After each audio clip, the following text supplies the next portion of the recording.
secara teori saja, misalkan permasalahan itu pertama harus kita dalami. Tahapan pertama kita harus memahami dan mendalami betul permasalahan itu. Kemudian yang kedua, untuk menyelesaikan masalah itu kita cari informasi sebanyak-banyaknya. Permasalahan ini kenapa terjadi? Apa penyebabnya?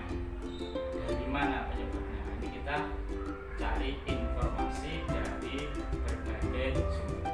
Setelah informasi itu sudah kita tampung, kita dapatkan, kita baru kita timbang plus minusnya permasalahan.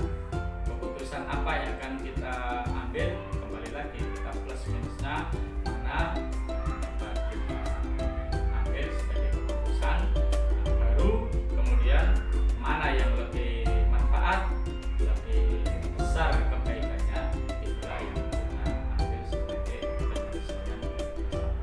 Mungkin nanti Ini bagaimana langkah-langkah atau prosedur panjenengan selama ini sebagai seorang pemimpin di sekolah untuk mengambil suatu keputusan, terutama dalam mengatasi kasus yang sifatnya dilema etika. Maka menghadapi dilema etika ini, maka pertama saya akan mencari informasi. Ini sebenarnya permasalahannya apa? Tentu itu, jadi kita harus tahu dulu permasalahannya seperti apa.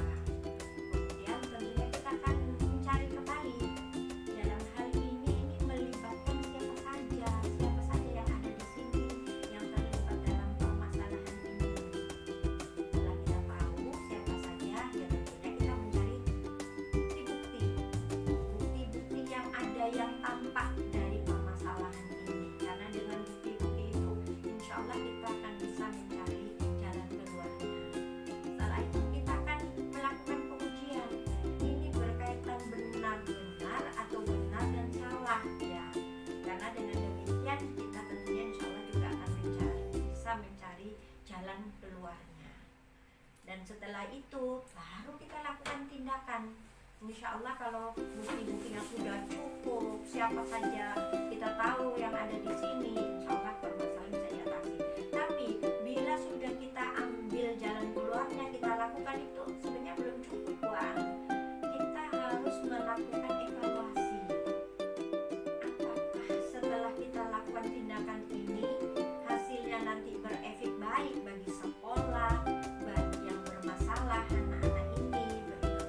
Nah, bila kita sudah melakukan evaluasi, ya kita tindak lanjuti untuk bisa menjadikan permasalahan ini menjadi kebaikan. Itu doaan yang selalu saya lakukan bila ada permasalahan.